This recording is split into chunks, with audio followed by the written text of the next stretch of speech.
आप सब लोगों को विदित है कि कल 31 तारीख को रामलीला मैदान में इंडिया ब्लॉक ने, इंडिया गठबंधन ने जो है एक बड़ी रैली का आयोजन किया है। आज जिस तरीके से देश के अंदर लोकतंत्र के ऊपर प्रहार हो रहा है, विपक्ष की पार्टियों को तहस नहस करने का, दबाने का हर तरीके का हथकंडा अपनाया जा रहा है। दुर्भाग्य है कि चुनाव डिक्लेयर होने के बाद देश की सबसे बड़ी विपक्षी पार्टी के अकाउंट फ्रीज कर दिए जाते हैं। एजेंसीज का इस्तेमाल करके विपक्षी पार्टियों को तोड़ने फोड़ने का काम पूरे देश भर के अंदर जो है वो चालू है।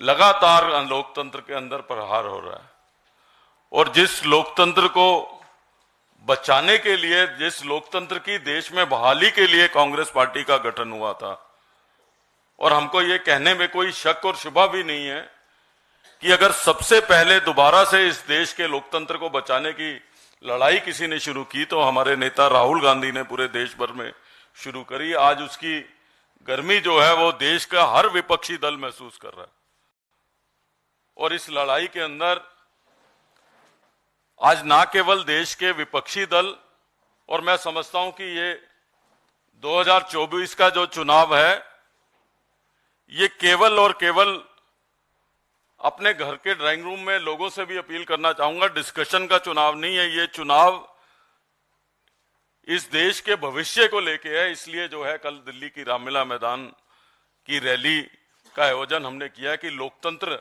बचाने के लड़ाई, इसीलिए इस रैली का नाम भी जो है वो लोकतंत्र बचाओ हमने रखा है। इस रैली को इसलिए रखा है कि आप चुनाव डिक्लेयर होने के बाद चुने हुए मुख्यमंत्रियों को, आपकी टाइमिंग देखिए, आप चुनाव डिक्लेयर होता है तो आप चुने हुए मुख्यमंत्री को गिरफ्तार करते हैं, चाहे वो झारखंड में हेमंत सोरेन हो, चाहे वो दिल्ली के अंदर अरविंद केजरीवाल हो। तमाम हथकंडे आप जो है विपक्ष के लोगों को, ताकि उनके लिए लेवल प्लेइंग फील्ड जो है चुनाव में उपलब्ध ना हो। आपका केवल और केवल फोकस जो है वो पूरी की पूरी सरकारी मशीनरी का ओपोजिशन को डिस्टर्ब करने में, डेमोक्रेसी को, डेमोक्रेटिक वैल्यूज को डिस्टर्ब करने में, लोकतंत्र की हत्या के लिए जो है आप इस तरीके के कुठाराघात लगातार एक के बाद एक विपक्षी दलों पे कर रहे हो। उसके खिलाफ इस रैली का आयोजन किया है। इस रैली में इंडिया ब्लॉक के तमाम सीनियर लोग को इसको संबोधित करेंगे ही। जयराम रमेश जी अभी डिटेल में भी बताएंगे कौन लोग हिस्सा ले रहे हैं, लेकिन इसमें बड़ी संख्या के अंदर जो है वो दिल्ली के लोगों की भागीदारी, कांग्रेस के कार्यकर्ताओं की भागीदारी और ऐतिहासिक रैली के रूप में जो है ये रामलीला मैदान में होगी, जिसको तमाम इंडिया गठबंधन के लीडर्स जो है वो इसको संबोधित करेंगे। और मैं समझता हूं कि इस रैली के बाद एक संदेश जाएगा कि लोकतंत्र के खिलाफ लड़ने के लिए तमाम विपक्षी पार्टियां एकजुटता के साथ जो है इस सरकार का जो है मुकाबला करेंगी। अभी मैं सर से चर्चा कर रहा था तो मैं कह रहा था कि भारतीय जनता पार्टी का अब मोटो केवल ये रह गया है कि पार्टी में चंदा, व्यापारियों को धंधा और ईडी का फंदा। ये केवल और केवल ये केंद्र की सरकार इस 3 मोटो पे काम कर रही है और हम इनको कहना चाहते हैं कि इस लोकतंत्र के लिए हमारे पूर्वजों ने कुर्बानी दी थी और इस लोकतंत्र को के साथ इस तरीके का प्रहार और उसको खत्म करने की जो कोशिश हो रही है उसको हम कामयाब नहीं होने देंगे। और कल ये पहली गुहार होगी, कल ये पहला आम जनमानस का जो है वो प्रहार होगा इस सरकार के ऊपर, तो हम इनके मंसूबों को कामयाब नहीं होने देंगे। मैं कल की रैली के बारे में और कुछ जानकारी आपको देना चाहता हूं। कल की रैली व्यक्ति केंद्रित रैली नहीं है। कल इसीलिए नाम रखा गया है लोकतंत्र बचाओ रैली। मुद्दा है लोकतंत्र को बचाना, मुद्दा है संविधान को बचाना। व्यक्ति केंद्रित रैली नहीं है। दूसरी बात मैं कहूं ये किसी एक पार्टी की रैली नहीं है। कुछ 28 पार्टियां इसमें शामिल हैं। सारे इंडिया गठबंधन, इंडिया जनबंधन, मैं बार बार कह रहा हूं ये गठबंधन नहीं है, ये जनबंधन है। इंडिया जनबंधन के सारे पार्टियां इसमें शामिल है। तृणमूल कांग्रेस भी शामिल है। हालांकि हमारा सीट शेयरिंग फॉर्मूला नहीं हो पाया पश्चिम बंगाल में, फिर भी कल तृणमूल कांग्रेस के वरिष्ठ नेता मौजूद होंगे। तो ये किसी एक पार्टी की रैली नहीं है, ये इंडिया जनबंधन की रैली है। इंडिया जनबंधन की दूसरी रैली है, पहली रैली नहीं है ये। आपको याद होगा मुंबई की शिवाजी पार्क में भारत जोड़ो न्याय यात्रा की समाप्ति के बाद 17 मार्च को इंडिया जनबंधन की एक बहुत बड़ी रैली हुई थी शिवाजी पार्क में, और सभी नेता, मुख्यमंत्री, पार्टी के अध्यक्ष, सभी लोग वहां मौजूद थे। और वहां शंखनाद वहां से शुरू हुआ, और आज कल दूसरा शंखनाद होगा रामलीला मैदान से। मुद्दे क्या हैं? सबसे बड़ा मुद्दा, पहला मुद्दा यह है महंगाई, बढ़ती हुई महंगाई। पिछले 45 सालों में सबसे ऊंचा बेरोजगारी का दर, और खास तौर से युवा बेरोजगारी का दर, बढ़ती हुई आर्थिक विषमताएं आप देख रहे हैं। अमीर सुपर अमीर बन रहे हैं और गरीब और मध्य वर्ग वही के वही है। विकास का फायदा कुछ ही लोगों को मिल रहा है, पर विकास की कीमत करोड़ों लोगों को चुकानी पड़ रही है। तो बढ़ती हुई आर्थिक विषमताएं, सामाजिक ध्रुवीकरण, ये पहला मुद्दा है जिस पर कल हमारे नेता बोलेंगे। महंगाई, बेरोजगारी, बढ़ती हुई आर्थिक विषमताएं, एमएसएमई का विनाश, और जो बबरिया जी ने कहा, सबसे महत्वपूर्ण बात उन्होंने कहा, जो किसानों पर अपराध किए जा रहे हैं, किसानों पर जो अन्याय हुआ है, किसानों को जो अपमान हुआ है, 700 किसान शहीद हुए थे किसान आंदोलन में, उस शहादत को नजरअंदाज किया गया है। चंदादाताओं का सम्मान हो रहा है, पर अन्नदाताओं का अपमान हो रहा है। तो यह पहला मुद्दा है। दूसरा मुद्दा है जिस तरीके से विपक्ष की पार्टियों को निशाना बनाया जा रहा है, केंद्रीय जांच एजेंसियों का दुरुपयोग हो रहा है। 2 मुख्यमंत्री गिरफ्तार हुए हैं, पर इनके अलावा कई मंत्री अलग अलग राज्यों में, उनको भी गिरफ्तार किया गया है। चार्ज नहीं है, पर गिरफ्तार हो गए हैं। ये एक षड्यंत्र है। तो ये एजेंसियों का दुरुपयोग, चुने हुए मुख्यमंत्री और मंत्रियों को गिरफ्तार करना बिना चार्ज फाइल किए हुए, ये बिल्कुल एक मानसिकता दर्शाता है कि प्रधानमंत्री चाहते हैं कि सारे विपक्ष पार्टियां अपंग हो जाएं, आर्थिक रूप से, राजनीतिक रूप से अपंग हो जाएं, ताकि वो चुनाव लड़ने की स्थिति में न हो। तीसरा मुद्दा है हमारे देश का सबसे बड़ा घोटाला, पिछले 75 वर्षों में से सबसे बड़ा घोटाला हुआ है इलेक्ट्रल बॉन्ड को लेकर।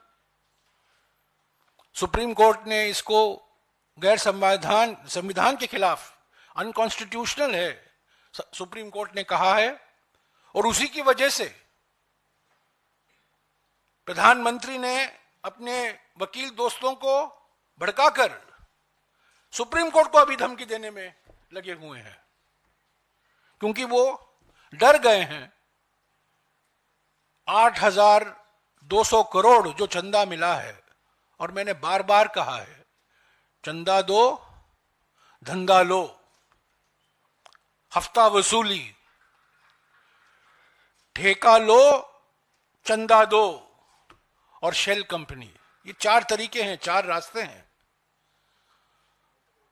और जिस तरीके से इलेक्टोरल बॉन्ड के रास्ते से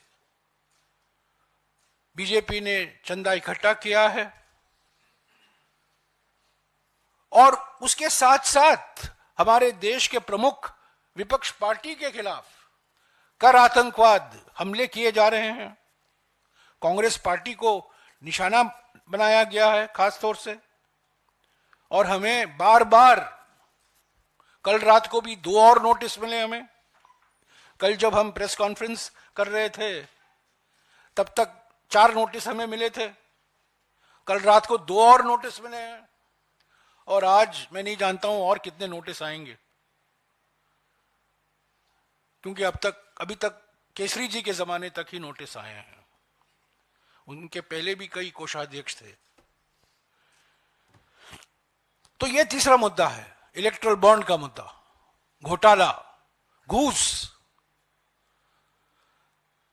चौथा मुद्दा मैं कहूंगा संविधान बचाना, लोकतंत्र बचाना और संविधान बचाना। संविधान खतरे में है। बीजेपी के नेता, आरएसएस के नेता कह रहे हैं कि इस संविधान को वापस हमें लिखना है, यह संविधान का कार्यकाल समाप्त हो चुका है, एक्सपायरी डेट हो चुका है, एक नए संविधान की जरूरत है। और जो संवैधानिक सिद्धांत हैं, पंथ निरपेक्षता, समाजवाद, सामाजिक न्याय, ये सब खतरे में है, क्योंकि ये संविधान खतरे में है। तो साथियों, कल की रैली व्यक्ति केंद्रित रैली नहीं है, कोई एक व्यक्ति को बचाने के लिए नहीं है, संविधान को बचाने के लिए है, लोकतंत्र के बचाने के लिए है, और सभी पार्टियों का योगदान है। कांग्रेस पार्टी, आम आदमी पार्टी, वामपंथी पार्टी, सब लोग कोशिश कर रहे हैं मोबिलाइजेशन के लिए कल। और हमें पूरा विश्वास है कि रामलीला मैदान, सिर्फ रामलीला मैदान में नहीं, पर रामलीला मैदान के आसपास भी लोग हजारों में मौजूद होंगे, और एक प्रभावशाली संदेशा जाएगा लोक कल्याण मार्ग को, जो पहले रेस कोर्स रोड कहा जाता था, अभी लोक कल्याण मार्ग कहा जाता है, कि उनका समय अभी हो चुका है। जनता उनसे छुटकारा चाहती है, जनता, देश की जनता चाहती है लोकतंत्र बचे, संविधान बचे, निष्पक्ष चुनाव हो, और ये जो बार बार विपक्ष पार्टियों के खिलाफ बिना मतलब के राजनीतिक साजिश रचाई जा रही है, ये बंद करने का संदेश आ जाएगा कल की रैली से। हमारे पार्टी की ओर से कांग्रेस अध्यक्ष जी मल्लिकार्जुन खड़गे साहब, राहुल गांधी जी और बड़े नेता, वरिष्ठ नेता सभी मौजूद होंगे। मुझे जानकारी मिली है कि शरद पवार जी आएंगे, तेजस्वी यादव जी आएंगे, उद्धव ठाकरे जी आएंगे, सीताराम येचुरी होंगे, डी राजा होंगे, अखिलेश यादव जी होंगे, फारूक अब्दुल्ला साहब होंगे, महबूबा मुफ्ती जी होंगी, दीपांकर भट्टाचार्य सीपीआई एमएल वहां होंगे, झारखंड के मुख्यमंत्री चंपाई सोरेन होंगे, ऑल इंडिया फॉरवर्ड ब्लॉक के जी देवराज होंगे। असली लोकदल, याद रखिएगा, असली लोकदल के सुनील सिंह होंगे, और तमिलनाडु के 3-4 पार्टियां और केरला के 2-3 पार्टियां रहेंगी। कुल मिलाकर मैं समझता हूं कल 27 या 28 पार्टी के नेता रामलीला मैदान में मौजूद होंगे। डीएमके त्रिची शिवा आएंगे, स्टालिन साहब की जानकारी नहीं है पर डीएमके होंगे त्रिची शिवा, और टीएमसी से डेरिक ओब्रायन होंगे। तो सारे पार्टियां जो पलटी के हैं वो पार्टी नहीं है। पलटी के हुए पार्टी एक तो आप जानते हैं जेडीयू, वो नहीं है। आरएलडी ने भी पलटी किया है, पर आरएलडी वो तो नकली आरएलडी है, असली आरएलडी तो हमारे साथ है। तो आरएलडी के संजय सिंह, सुनील सिंह जी होंगे, और हमारे ओर से मैं फिर से कहूंगा कांग्रेस अध्यक्ष जी, आदरणीय कांग्रेस अध्यक्ष जी मल्लिकार्जुन खड़गे जी और राहुल गांधी जी दोनों इस रैली को संबोधित करेंगे। शुक्रिया। अगर आपके कुछ सवाल हैं इस रैली के बारे में, बबरिया जी और लवली जी उसका जवाब देंगे।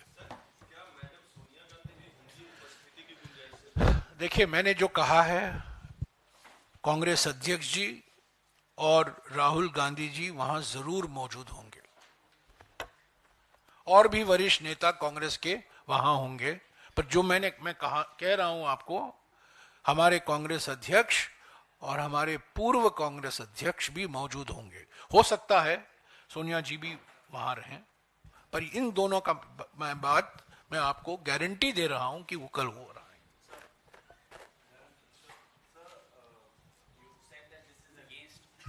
So you've said that the rally is to save the constitution and democracy, but since elections are around the corner, do you also see it as a show of strength and unity for the India bloc and send out a message to the voters? No, that was certainly the purpose of the March 17th rally in Shivaji Park, and that's certainly one of the purposes of the March 31st rally.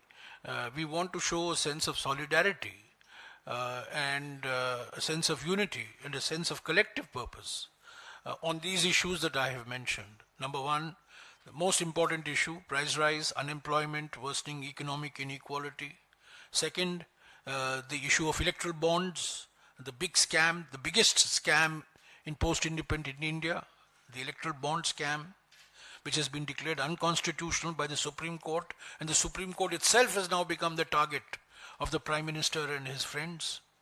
The third issue, the misuse of investigative agencies to arrest democratically elected chief ministers and other political leaders, including ministers in different states. And fourth, this determined assault on the Constitution to get the Constitution rewritten and redo the entire Constitution of which Dr. Ambedkar was the prime architect. These are the issues. So it is a Save Democracy rally. It's a Protect Dr. Ambedkar Constitution rally. Yani Amika, एक minute. हाँ. Sir, you mentioned that you have received 2 more notices yesterday night. So, can you please share the details from which department? I'll share it with you separately. Sir, ये क्या वजह है कि आप If we don't receive notices, I get surprised. Receiving notices is no longer a shocking or surprising development. In fact, if a day passes without getting a notice, you begin to wonder what is happening. Sir, आपको बार बार क्यों ये इस बात पे emphasise करना पड़ रहा है कि ये किसी व्यक्ति विशेष पे केंद्रित रैली नहीं क्योंकि है? आप लोग ये प्रचार कर रहे हैं ना, मैं इसीलिए बार बार ये कह रहा हूं, क्योंकि आप ही लोग प्रचार करते हैं ना, तो इसीलिए मैं इसका बिल्कुल स्पष्ट कर देना चाहता हूं। इंडिया जनबंधन की रैली है, किसी एक व्यक्ति केंद्रित रैली नहीं है, और इसमें सारे पार्टियां शामिल हैं, सारे नेता शामिल हैं, और व्यक्ति को बचाने के लिए नहीं है, संविधान को बचाने के लिए, लोकतंत्र को बचाने के लिए, निष्पक्ष चुनाव को बचाने के लिए।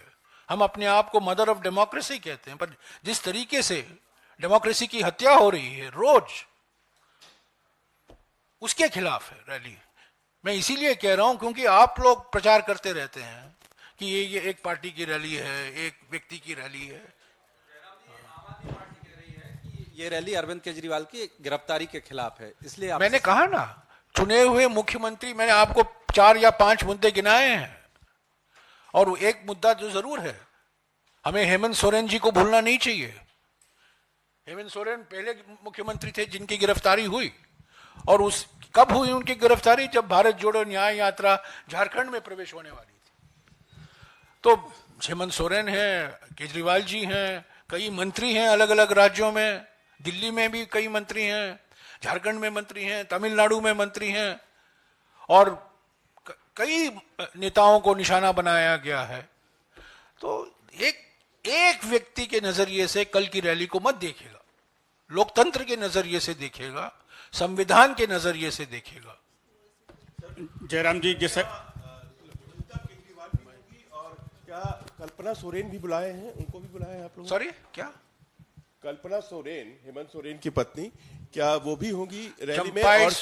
चंपाई सोरेन मुख्यमंत्री झारखंड मौजूद होंगे। और सुनीता केजरीवाल? राहुल जी खुद गए थे, उन्होंने कल्पना सोरेन से मुलाकात की है, उनके घर गए थे रांची में। जब भारत जोड़ो न्याय यात्रा के समय हम लोग रांची में थे, राहुल जी खुद गए थे और कल्पना सोरेन से वो मिले थे। कल जहां तक मेरी जानकारी है, झारखंड के मुख्यमंत्री चंपाई सोरेन जी कल होंगे जेएमएम की ओर से, और भी नेता होंगे, पर जो मेरे पास नाम है वो चंपाई सोरेन जी का नाम है। टिकट